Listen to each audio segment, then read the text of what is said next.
देखिए question number 7 का part A हमने करा दिया था इससे पहले। अब जो है पार्ट बी कराने जा रहे हैं। इसको क्या करना है, ये इक्वेशन आपको दी जा रही हैं 3 इक्वेशन, इसमें एक्स वाई जेड की वैल्यू हमें फाइंड करना है। लेकिन कंडीशन ये है कि इसको सॉल्व करना है हमें मैट्रिक्स मेथड से। हिंदी वाले भी देख लें, क्या करना है, आव्यूह विधि। आव्यूह विधि का कहा जाता है मैट्रिक्स मेथड। ठीक है, तो सबसे पहले हम क्या करते हैं, जो गिवन इक्वेशन उनको लिख लेते हैं। पहली इक्वेशन क्या है, 2x plus 3y plus 3z is equal to 5, पहली इक्वेशन हो गई। 2x plus 3y plus 3z is equal to 5। दूसरी इक्वेशन है x minus 2y plus Z, X minus 2y plus Z is equal to कितना है, minus का 4 है। X minus 2y plus Z is equal to minus का 4। इसके बाद तीसरी इक्वेशन है 3x minus Y minus 2z, 3x minus Y minus 2z is equal to है मेरे पास 3 के, तो ये 3 के बराबर है। ये इक्वेशन नंबर हमारी सेकेंड है, ये इक्वेशन नंबर हमारी थर्ड है। ठीक है, ये 3 इक्वेशन हो गए। इक्वेशन की वैल्यू मिला लो। पहला है 2x plus 3y plus 3z is equal to 5, 2x plus 3y plus 3z is equal to 5। दूसरी इक्वेशन है x minus 2y plus Z is equal to minus 4, x minus 2y plus Z is equal to minus 4। तीसरी equation है 3x minus Y minus 2z is equal to 3, 3x minus Y minus 2z is equal to 3। ठीक है, ये equation हमने मिला ली। अब हमें क्या करना है, मैट्रिक्स मेथड से इसको सॉल्व करना है। मैट्रिक्स मेथड से सॉल्व करना है, इसका मतलब क्या है, हमारे पास अगर मैट्रिक्स मेथड से सॉल्व करना है तो सबसे पहले हमको जो गिवन इक्वेशन है उससे मैट्रिक्स ए इंटू एक्स, ये एक्स है, is equal to capital B. यहाँ पे ए क्या है, ए जो इक्वेशन में एक्स वाई जेड के कोफिशिएंट है वो हैं। ठीक है, और कैपिटल एक्स क्या है, कैपिटल एक्स जो है वो मैट्रिक्स है एक्स वाई जेड का। ठीक, और बी क्या है, जो कांस्टेंट है उनका है। यानी यहाँ पर हमको ए निकालना होगा। ए क्या निकलेगा, ए हमारा निकलेगा जो कोफिशिएंट दिए गए हैं उनका मैट्रिक्स। क्या कोफिशिएंट है, पहले 2 है, फिर उसके बाद 3 है, इसके बाद जेड है। जेड का क्या है, कोफिशिएंट 3 है। इसके बाद हमारे पास 1 है, फिर ये माइनस 2 है, फिर 1 है, फिर इसके बाद क्या है, 3 है, माइनस 1 है और माइनस 2 है। ये जो कोफिशिएंट हैं एक्स वाई जेड के, पहली रो में लिख दिया, इसका 2 लिख दिया, 3 रख दिया और 3 रख। इसके बाद इसमें इसका 1, इसका माइनस 2, फिर इसके बाद 1, इसका तीसरे इक्वेशन का 3 माइनस 1 माइनस 2। ठीक है, ये हमारा हो गया। अब हमें क्या करना है, कैपिटल एक्स निकालना है। कैपिटल एक्स क्या है, ये मैट्रिक्स हो गया ए का। कैपिटल एक्स जो है वो जो स्मॉल एक्स वाई जेड दिया हुआ है उसका कॉलम मैट्रिक्स है, तो ये हो गया। अब इसके बाद बी क्या आता है, बी जो होता है जो कॉन्स्टेंट जो इक्वेशन के बराबर होते हैं यानी इक्वल में होता है, यानी 5 आ जाएगा पहला, फिर उसके बाद ये 5 आ जाएगा। ठीक, इसके बाद माइनस का 4 आ जाएगा, इसके बाद 3 आ जाएगा। तो ये हमारा बी है। ठीक, अब हमें क्या करना है, एक्स वाई जेड की वैल्यू निकालनी है। ठीक है, तो हमारे पास जो गिवन इक्वेशन है क्या है, A X is equal to B है। इसको हम क्या करेंगे, X is equal to A inverse B कर देंगे। ठीक है, इसका मतलब ये हुआ कि हमें क्या करना है, ए इनवर्स निकालना है, उसको मैट्रिक्स बी से मल्टीप्लाई कर देना है, तो हमारे पास एक्स वाई जेड की कंपेयर करके वैल्यू आ जाएगी।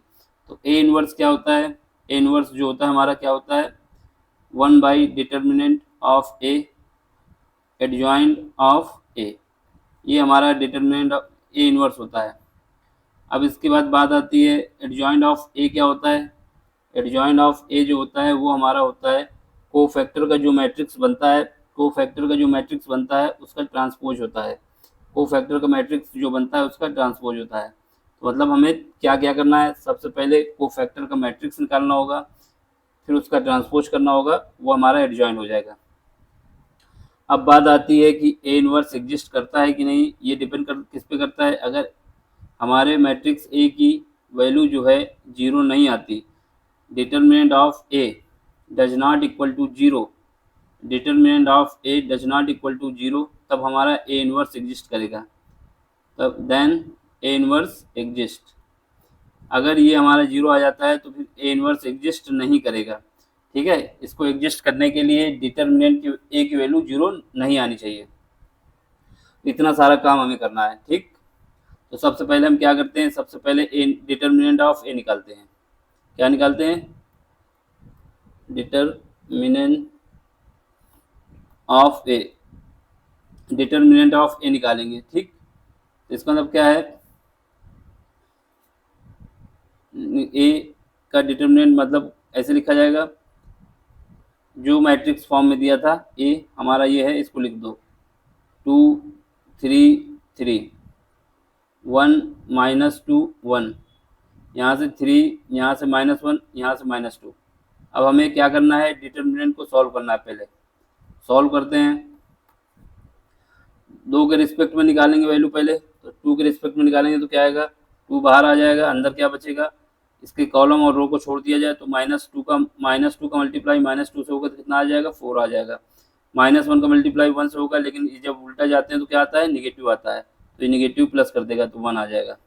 अब इसके बाद 3 के रिस्पेक्ट में आ जाओ, इस 3 के रिस्पेक्ट में, तो यहाँ से क्या है, यहाँ से इसका कॉलम और रो छोड़ दो, यानी -2 का मल्टीप्लाई -2 का मल्टीप्लाई 1 से होगा तो कितना आएगा, -2। 3 का मल्टीप्लाई 1 से होगा तो कितना आएगा, -3 आएगा। फिर इसके बाद प्लस लगा दो और ये 3 के रिस्पेक्ट में आ जाओ, तो इसके रिस्पेक्ट में आएंगे तो इसका कॉलम और रो छोड़ देंगे। -1 का मल्टीप्लाई 1 से होगा तो कितना आएगा, -1। 3 का मल्टीप्लाई -2 से होगा तो क्या आएगा, -6 आएगा, लेकिन एक माइनस और आता है तो ये +6 हो जाएगा। इसको सॉल्व करेंगे कितना आ जाएगा, यहाँ पे 4 + 1 5 हो जाएगा और 2 का मल्टीप्लाई 10 आ जाएगा। यहाँ पे देखो, यहाँ पे हो जाएगा मेरा 5 माइनस का माइनस प्लस हो जाएगा, ये 15 हो जाएगा 3 से मल्टीप्लाई के बाद। यहाँ पे देखो कितना बचेगा, यहाँ पर भी 15 बचेगा, ये कितना आ जाएगा, ये 40। ये 40 आया, इसका मतलब डज नॉट 0, इसका मतलब क्या हुआ, देन इसलिए ए इनवर्स एग्जिस्ट। अगर ये 0 आ जाता तो एग्जिस्ट नहीं करता, इसका मतलब ए इनवर्स एग्जिस्ट करेगा। अब हमारे पास क्या है कि कोफैक्टर मैट्रिक्स निकालना है ए का, matrix cofactor matrix of A. क्या लिखोगे, cofactor matrix of A, cofactor matrix of A. ठीक है, इसको हम क्या करेंगे, कोफैक्टर मैट्रिक्स ऑफ ए इसका निकालेंगे, तो ये इसको हम किससे लिखेंगे, सी से लिख देंगे। ठीक है, तो हमें सी का मैट्रिक्स निकालना है, इसके एलिमेंट निकालने हैं। ठीक, तो हम इसके लिए क्या करेंगे, इस साइड पर रफ वर्क करते चलेंगे। ठीक, ये हमारा साइड में रफ होता रहेगा। अगर आप इसको अगर लिखना भी चाहें तो लिख सकते हैं, एक एक एलिमेंट अलग अलग निकाल लें, लेकिन अगर रफ वर्क करेंगे तब भी मान होगा। ठीक है, तो आप अगर इसको साथ में लिखना चाहते हो साथ में भी लिख सकते हैं कि हम पहले एलिमेंट का कोफैक्टर निकाल लें, दूसरे एलिमेंट का कोफैक्टर निकाल लें, तीसरे का निकाल लें ना, जितने एलिमेंट है सबका कोफैक्टर निकाल लें, या तो हम साइड पे निकालते रहें। ठीक है, तो हम साइड पे निकाल लेते हैं, इससे रफ वर्क भी हो जाएगा और हमारा कोफैक्टर भी निकलता रहेगा।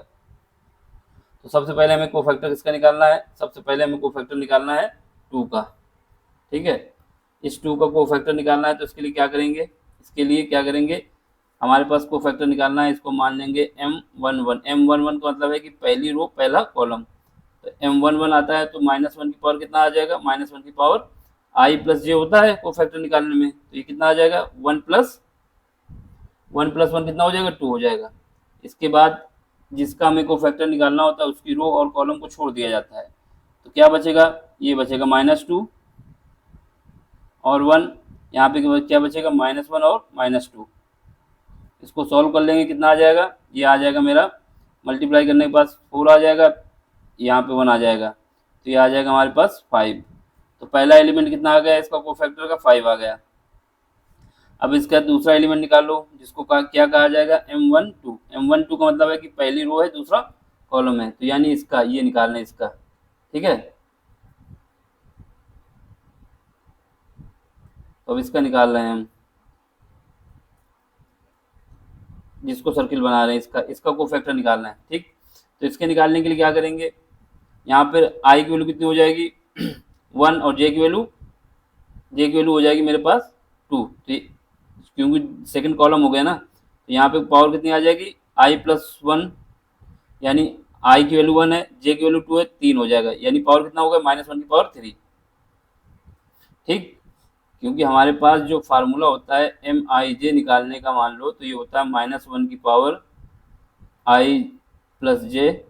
ठीक है, और इसके बाद जो रिमेनिंग मैट्रिक्स बचता है इसको छोड़ के, तो वो होता है, उसी हिसाब से लगा रहे हैं हम लोग।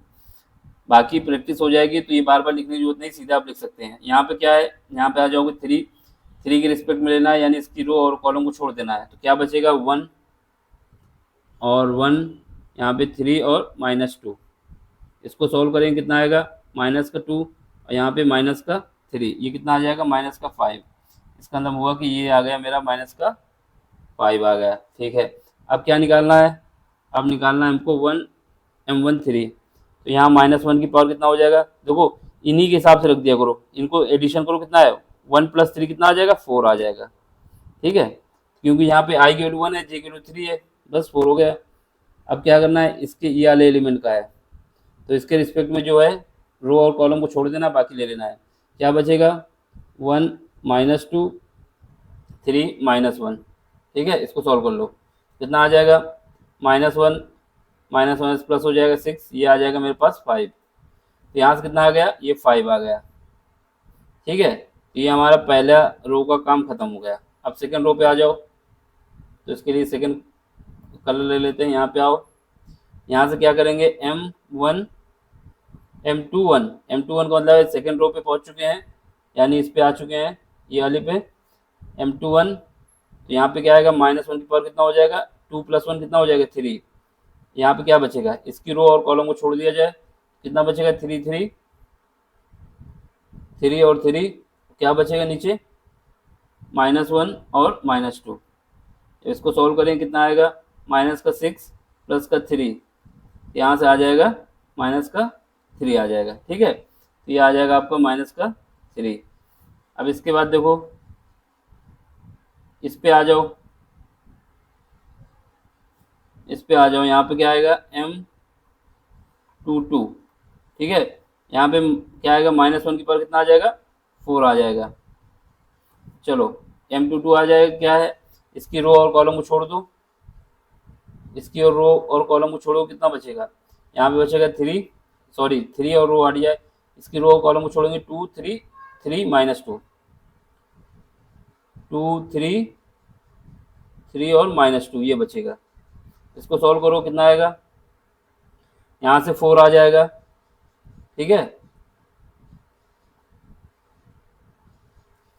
यहाँ पे हम लोग -1, यहाँ से भी -1 आएगा ना, ये प्लस हो जाएगा। ये देखो यहाँ पे गड़बड़ी हो गई, माइनस, क्योंकि इसकी पावर कितना है, माइनस है ना, तो ये -4 हो जाएगा। यहाँ पे माइनस आएगा तो ये प्लस कर देगा, इसको याद रखना, क्योंकि ये -2 ये -3 ये सब प्लस हो जाएगा। यहाँ पे इसको प्लस बना दो तो गड़बड़ हो जाती। ये वाला सही है, ठीक है, ये वाला भी इसको देख लो, ये भी ठीक है। ठीक है, अब इसमें देखो, इसमें देख लो, यहाँ पे क्या है, यहाँ पे हमने किया -6, यहाँ पे किया हमने 3, तो यहाँ पे एक माइनस और आएगा, तो ये -6 को प्लस कर देगा। ठीक है, इसका मतलब यहाँ पे हमको माइनस लिखना चाहिए था।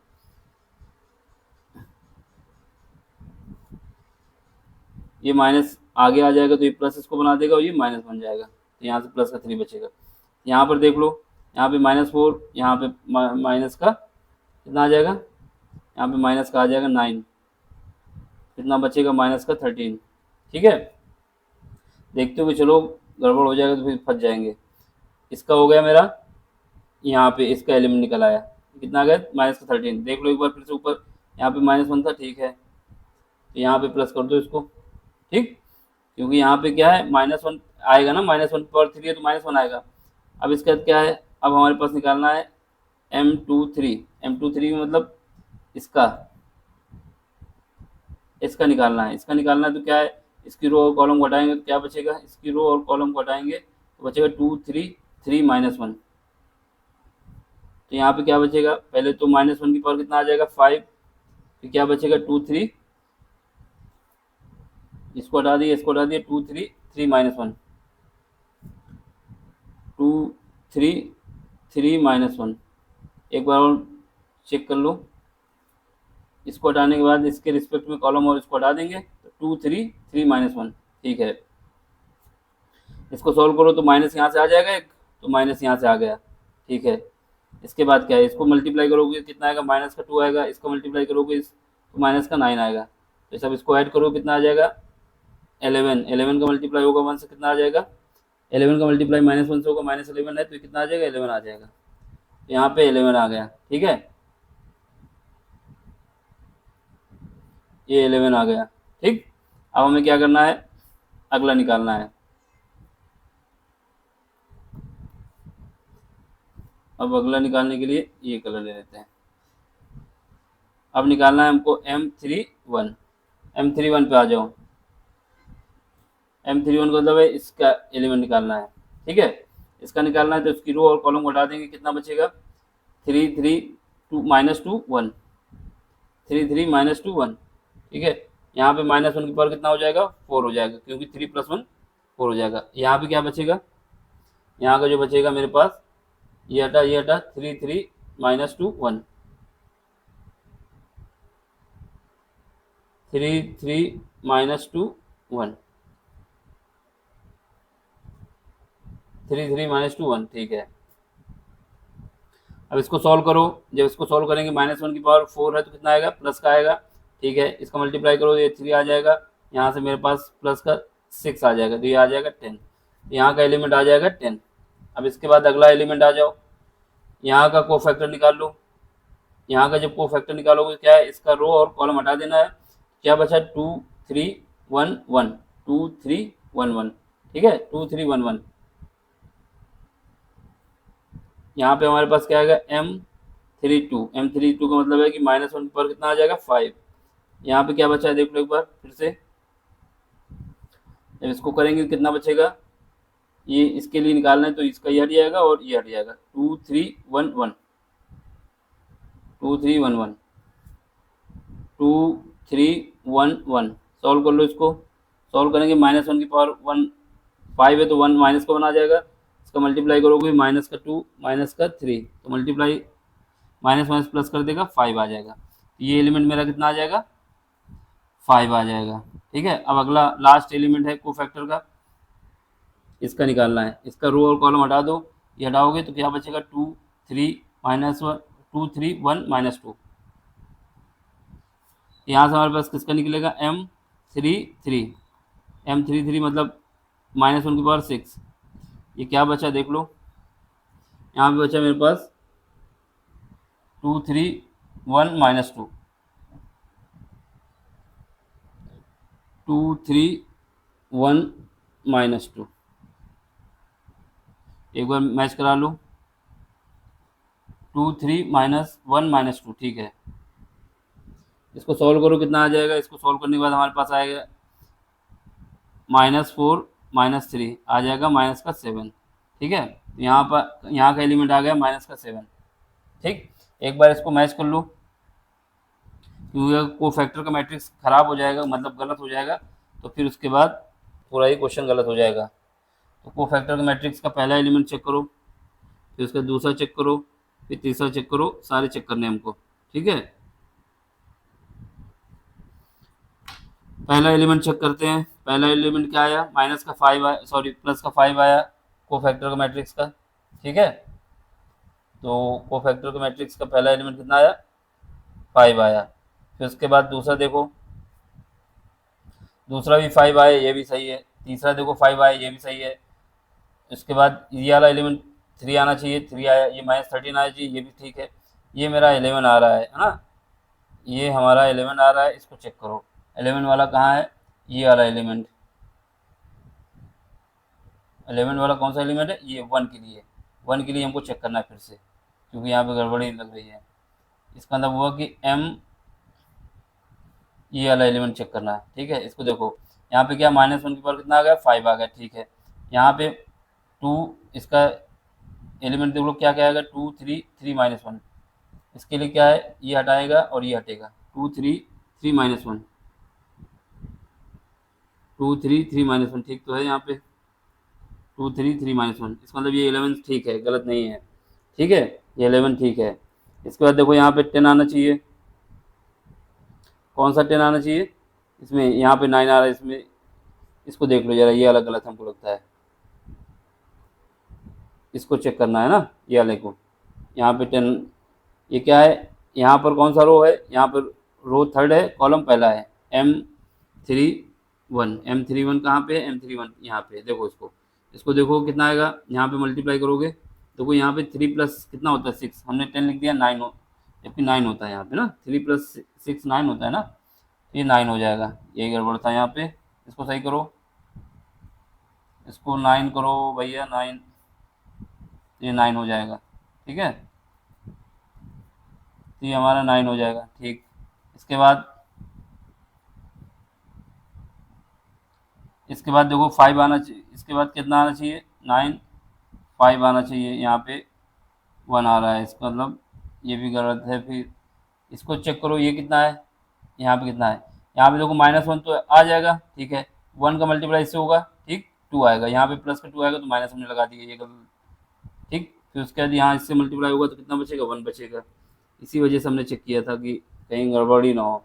यहाँ पे देखो जब क्रॉस मल्टीप्लिकेशन करोगे तो 2 का मल्टीप्लाई 1 से होगा तो 2 आएगा ना, इसके बाद माइनस रहेगा, यहाँ पे यहाँ -1 बचेगा, ये माइनस इसको प्लस कर देगा, 1 बचेगा, तो यहाँ पे 1 करो, यहाँ पे क्या आएगा 1, 5 गलत हो गया, ये 1 हो गया, ठीक। इसके बाद -7 आना चाहिए, ये भी सही है, इसका मतलब ये हमारा कोफैक्टर का मैट्रिक्स बन गया। अब ये कोफैक्टर का मैट्रिक्स बन गया तो अब हमें क्या करना है, अब हमें करना है इसका ट्रांसपोज निकाल लेना है, ट्रांसपोज ऑफ कोफैक्टर मैट्रिक्स, ठीक है। क्या लिखोगे, ट्रांसपोज ऑफ कोफैक्टर मैट्रिक्स, यानी सी का ट्रांसपोज निकालोगे तो सी टी लिख दें या फिर सी डैश लिख दें, ठीक है। इसका मतलब होता है कि जो गिवन मैट्रिक्स है उसके कॉलम को रो में बदल दें या रो को कॉलम में बदल दें, ठीक। तो हम क्या करेंगे, इसकी रो को कॉलम में बदल देते हैं, पहली रो क्या है, पहली रो हमारी ये है, इसको कॉलम में बदल देंगे, दूसरी रो ये है, ये R1 है, ये R2 है, ये R3 है, तो हम इसको क्या करेंगे, कॉलम में बदल देंगे। यहाँ से 5, यहाँ पर 5, यहाँ पर भी 5, यहाँ पे 3, यहाँ पर माइनस का 13, यहाँ पे 11, यहाँ पे 9, यहाँ पे 1 और यहाँ पे माइनस का 7, ये हमारा मैट्रिक्स हो गया, ठीक, ट्रांसपोज हो गया। अब हमें क्या निकालना है, ए इनवर्स।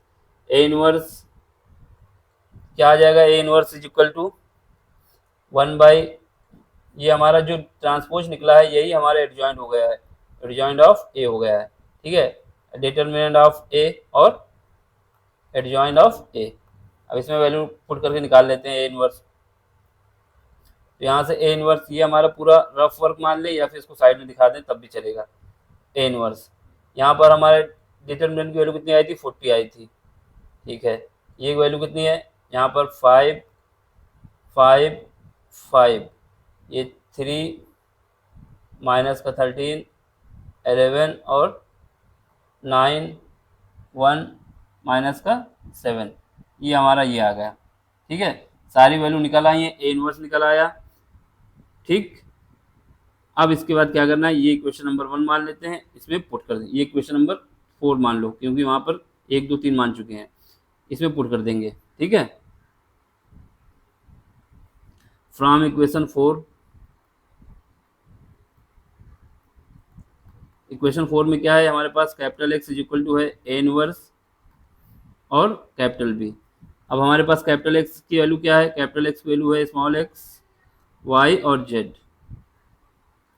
ए इनवर्स हमने क्या निकाला है, अभी निकाला है, ए इनवर्स जो निकाला है उसको पुट कर दो, क्या निकाला है, 5 5 5, ठीक है। इसके बाद 3 माइनस 13, ठीक है, 11, यहाँ पे क्या है 9 1 माइनस 7, ठीक। इसके बाद इसका क्या है 1/40 है क्योंकि 40 से डिवाइड भी है, तो इसको लिख दो इज इक्वल टू यहाँ पे 1/40, ठीक। तो अब क्या है, अब बी की वैल्यू रख दो, बी की वैल्यू क्या है हमारे पास, बी की वैल्यू है 5 माइनस 4, ये बी की वैल्यू है 5 माइनस 4 3, 5 माइनस 4 3, 5 माइनस 4 और 3, अब इनका पहले मल्टीप्लिकेशन निकालेंगे, फिर उसके बाद वैल्यू को इक्वल कर देंगे।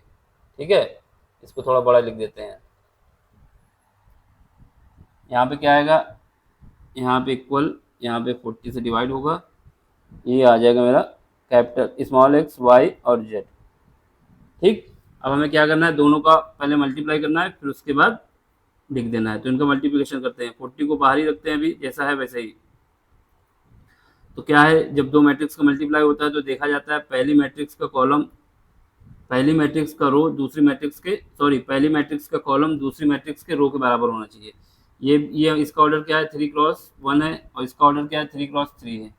इसका मतलब क्या हुआ, पहली मैट्रिक्स का रो, सॉरी, कॉलम दूसरी मैट्रिक्स के रो के बराबर है, तो इसका मल्टीप्लाई हो सकता है। ठीक है, जब हो सकता है तो करते हैं। तो इसका क्या करेंगे, ये पहली रो और पहला कॉलम, इसमें एक ही कॉलम है C1। ठीक है, तो पहला एलिमेंट आ जाएगा, ये C1 केवल है। 5 का मल्टीप्लाई 5 से होगा, कितना आएगा, 25। 3 का मल्टीप्लाई 4 से होगा, कितना आएगा, -12। 9 का मल्टीप्लाई 3 से होगा तो 27। ठीक, इसके बाद सेकेंड रो पे आ जाओ, ये वाली रो पे। इसका मल्टीप्लाई 5 का मल्टीप्लाई 5 से होगा 25, -13 का मल्टीप्लाई -4 से होगा तो कितना आ जाएगा, 68। फिर उसके बाद 1 का मल्टीप्लाई किसके साथ होगा, 3 के साथ, तो 3 आ जाएगा प्लस का। अब तीसरी रो पे आ जाओ, 5 का मल्टीप्लाई 5 से होगा तो 25। फिर उसके बाद 11 का मल्टीप्लाई -4 से होगा तो 44, माइनस का 7 का मल्टीप्लाई होगा किससे, 3 से, तो 21। अब 1/40 बाहर ही रखो, अभी अंदर देखो क्या आता है।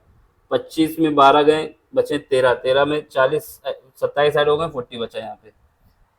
25 और 3 हो गए हैं जाके आपके 28, या फिर 71 में अगर 71 में 25 जोड़ देंगे तो हो जाएगा 71 में 25 जोड़ते हैं तो हमारा हो जाता है